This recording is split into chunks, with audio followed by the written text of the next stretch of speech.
What's up, boys? It is Lanky here today, back again with some more controversial gaming news to discuss and dive into, as you often do on this channel. Thank you for joining me today. I was pretty excited about the last video, even though the audio stunk.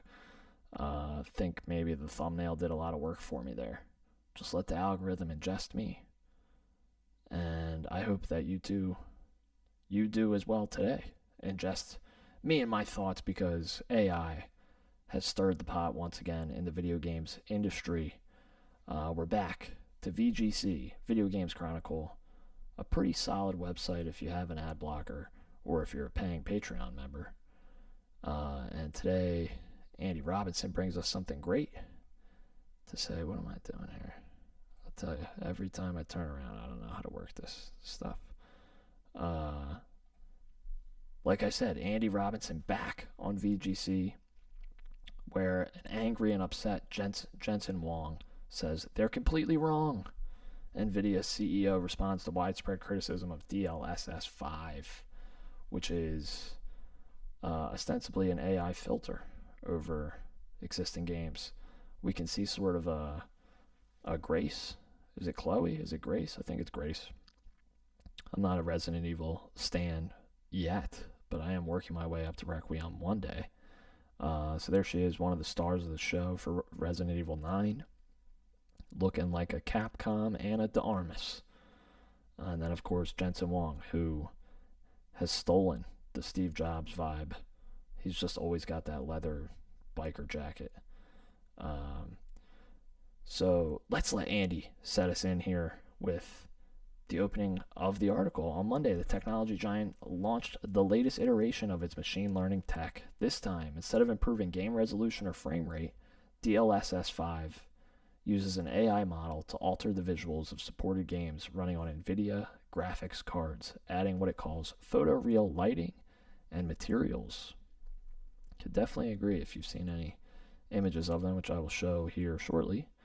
However, the announcement was met with widespread criticism from players and games industry professionals, partly because DLSS 5 seemingly drastically alters the original art direction of its supported games. At a press Q&A with Tom's Hardware, Nvidia CEO Jensen Huang has now downplayed criticism of DLSS 5 and claimed that developers will now have full control over its implementation in their games. Well, first of all, Jensen Huang said, they're completely wrong.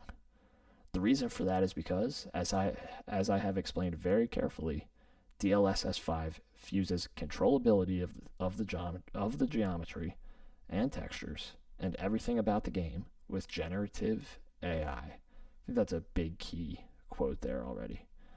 He added that developers can, quote, fine-tune the generative AI, end quote, to make it match their game's visual style, claiming that DLSS 5 adds generative capability to existing game geometry, but that it, quote, doesn't change the artistic control. It's not post-processing, Jensen Huang said. It's not post-processing at the frame level, it's generative control at the geometry level. All of that is in the direct control of the game developer. This is very different than generative AI. It's content control generative AI. That's why we call it neural rendering. DLSS 5 will arrive for those with Nvidia's graphics cards this fall. In an announcement video, the tech is shown drastically altering the appearance of characters and environments in games such as Resident Evil Requiem, Starfield, and Assassin's Creed Shadows. Steve Karalewicz, a rendering engineer at Respawn, was one of those who criticized DLSS 5's announcement on social media. Quote, DLSS 5 looks like an overbearing contrast, sharpness, and airbrush filter. Remarkably different frames with the rationale of photoreal lighting? Nah, I'll stick with the original artistic intent. Nvidia moved to address criticism from players in the comment section of its YouTube announcement video on Monday, writing, quote, important to note with this technology advance, game developers have full, detailed artistic control over DLSS 5's effects to ensure they maintain their game's unique aesthetic. The SDK includes things like intensity, color grading, and masking off places where the effects shouldn't be applied. It is not a filter. DLSS 5 inputs the game's color and motion vectors for each frame into the model, anchoring the output in the source 3D content. I think you should be able to see this. Wish it was larger. Let's see what happens here. Is this illegal? It might be. Might be illegal. It might be illegal. It's awful. It's awful with the sound. Wow. Wow. Anna de Armas, there she is. In Capcom glory. There's Leon Kennedy. There he is. And there he's not. There he is not. This is only a minute long, but I'm going to chat over it for you, because why not? All of a sudden, this woman has a billion wrinkles. If you look close, you can definitely see them. I definitely understand how this is a lighting thing, which I want to get into after we watch. This one, to me, looks bad. Don't love that. Okay. I don't hate this for Starfield, I have to say. Starfield already felt fairly low res. I think this looks a little bit better. This, I mean, big Liverpool fan. I mean, they just made Virgil look worse. Also, when is Virgil volleying something up and smashing it home and knee sliding? Please show me the clip of Virgil doing that. I know he's hit free kicks. I know he scores headers. I mean, come on, he's not doing that. So that just bothers me. But let's get into it. What do you guys think? Is this generative AI killing gaming? Is it back again to ruin our lives? Yes and no. I don't think there's anything. So first of all, let's actually back up. The outrage has been palpable and instant. Digital Foundry video was very congratulatory. People were calling it shilly. John Lineman, don't know how to say his name. He was very upset. He didn't seem to know that his co-hosts or whatever they are were putting out that video. They were very excited about it. I'm kind of down the middle on this. I don't think it's fence sitting either to say that. I think quite simply, if you have AI in the mix, it's controversial right now and people don't want to hear it. But there's no question to me that in certain cases I think there were improvements. And to me, it was lighting and it was photorealism. However, I think multiple things can be true at once. Yes, the lighting and all those things can be better, but I do think they all had the same kind of sheen, filter. I know Nvidia doesn't want you to use that word, but kind of a gloss over the look of the game it just looks like generative AI. It just looks like generative AI. You know how they all have that, there's just an unreal lighting quality, and not in terms of Unreal Engine, and not in terms of it's not, I mean, I guess literally in terms of it is not real. It just doesn't seem natural or like logical lighting.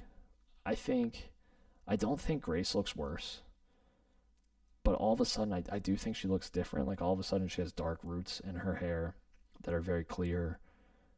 The eyes completely changed. It's just not that. I don't think it looks bad. I want to say I don't think the Grace one looks bad. I just don't know if that is the intent of Capcom there, and that is an interesting question. To the Leon one, I do think it looks worse. To the Hogwarts Legacy, I think it looks worse, and I think it looks like Gen AI. To Starfield, I think it looks better, because I do think Starfield has solid graphics, but I do think it has that Bethesda quality where it's like the art direction and the graphics, whether or not you like them or not, I think are there and they're strong. It's not poorly done, but it did have a low res feel to me in 2023. I think at that point I was definitely playing on an Xbox Series X, and I was on an LG C3 55-inch. It was probably sitting about 6 feet from the screen. I just think it had a low res quality to it. However, the lighting and the changes to the Starfield images, I think, really help a game like Starfield, because especially when you're on those planets and you're in those space stations and you're in those that kind of what's it called? I know Mass Effect was the Citadel. What's the main city in Starfield? I kind of forget, but it has that very like polished, overly sterile sci-fi vibe, and I think for that, those lighting changes, those strong contrast, that really fits with the sci-fi look of Starfield, because they're kind of conveying the look of no dust or dirt in the environment. I know it's not true for all Starfield's planets, right? Like the planet with the Rangers isn't, it's a desert essentially, right? It's very dusty and dirty, and I know, I get that. The soldiers that they showed weren't clean. They weren't coming out of the showers, but still, I think it did look better. And I think for a sci-fi game in that way, yeah, I think it fits Starfield. I'm not sure it fully fit Resident Evil, but and I know Starfield's a fiction too. Don't get me wrong, but there's a certain level of I don't know. There's a mystery and kind of a intentional obfuscation and obstruction of what you can see in a horror game. So maybe that doesn't fit as well with Resident Evil. Again, I didn't think it looked good with Leon. I didn't think it looked bad with Grace. I'm not one of these guys. Again, you bring up Gen AI and people kind of have a meltdown. Nobody wants a Gen AI game. The people that do, I don't believe are true participants in the industry, and they're not who we should be kind of targeting or working towards.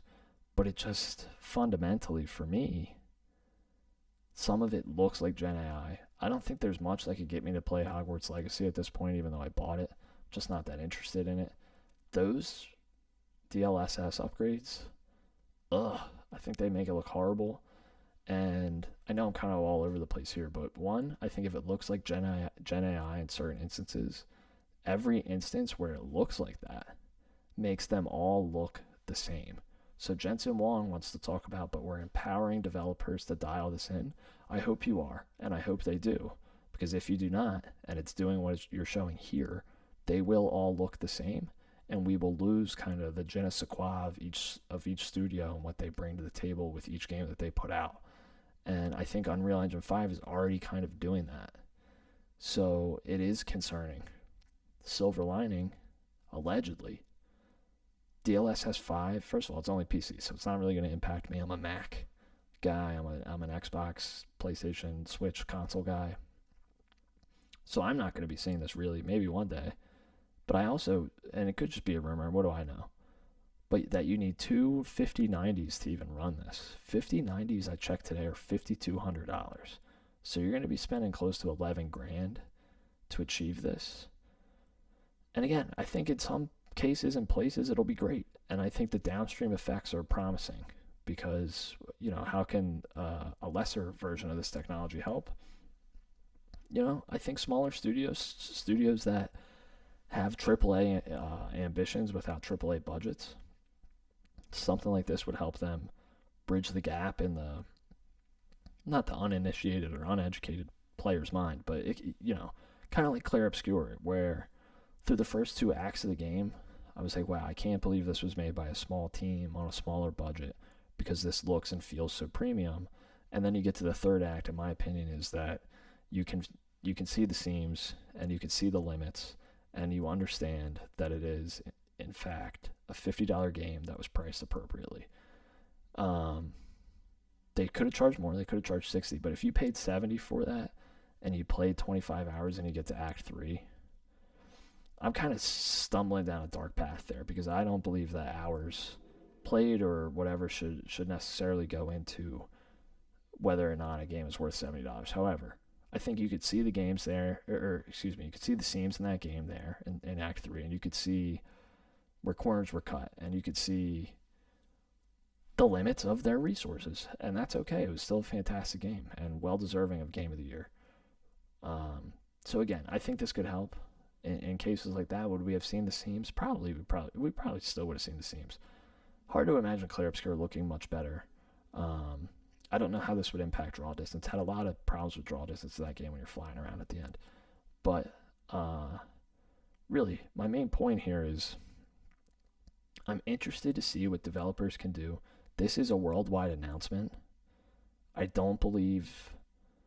Listen, I'm sure Bethesda and Capcom and Ubisoft and whoever else was involved, I'm sure they signed off on the recording that we just saw and the images that we saw. I bet that if they had more time and knowledge of how to use it, it would be even better. And it would be more aligned to their vision. And I bet right now they're like more excited to kind of get free marketing or whatever it is out of that than they are to, like, Resident Evil just came out, it's selling like gangbusters, especially on PC. I assume that would only, this is very in line with that. Starfield's having a big update coming in April 7th, coming to PS5 for $50. This is a marketing push for that. Assassin's Creed Shadows sold well. It's probably Ubisoft's, like, they're probably still kicking revenue out of that more than any other single property right now. What was the fourth game? Hogwarts Legacy. No clue why that would have been shown, other than it's a huge property. But like I said, even as a huge Harry Potter fan, I can't get down with being into Hogwarts Legacy. It just has never, it intrigued me at release and never once again caught my attention. But what say you? Is Jensen Huang wrong? Does he not know what he's talking about when he says that this is generative AI, but in the best way where you tell it where to go? Well, isn't it then still generative AI? And if you don't want generative AI, why would you want that? There were a lot of interesting memes that were like, this is what we're going to see in a few years now that games have DLSS 5. And it was just like colored blobs on a screen that had notes of what they are. Person, lamp. This isn't that, right? Because, again, I think Jensen's right to say this isn't fundamentally changing what's already on the screen. So, what does encoding overloaded mean? I keep getting this notice. I need to fucking look that up. Completely losing my train of thought. But essentially, what I'm getting at, he does seem to be right. It's not changing what's already been created. It's enhancing it. But it does seem to be taking some liberties. I don't know. I'm not as aghast at this. I'm not as upset about it. I think we've gotten some great memes, like DLSS off, and it's Abby, and it's Ellie from The Last of Us. DLSS on, and it's freaking, God, what is her name? What is that girl's name? Who plays Ellie? What's her name? Bella Ramsey. Oh my God, probably didn't even laugh. That it took me so long to get that. But yeah, that was a hilarious meme.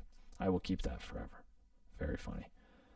But I'm not as up in arms about this, and I think I did kind of echo the point. If anyone's a David Jaffe fan, he was saying similar to what I said, or I was saying similar to what he said, which essentially this might really help smaller developers. But then, if you back up and think about it, who is the audience that's even able to tap into this? Remains to be seen. If it's only the people that can afford to buy two $5,000 graphics cards, it's going to be few.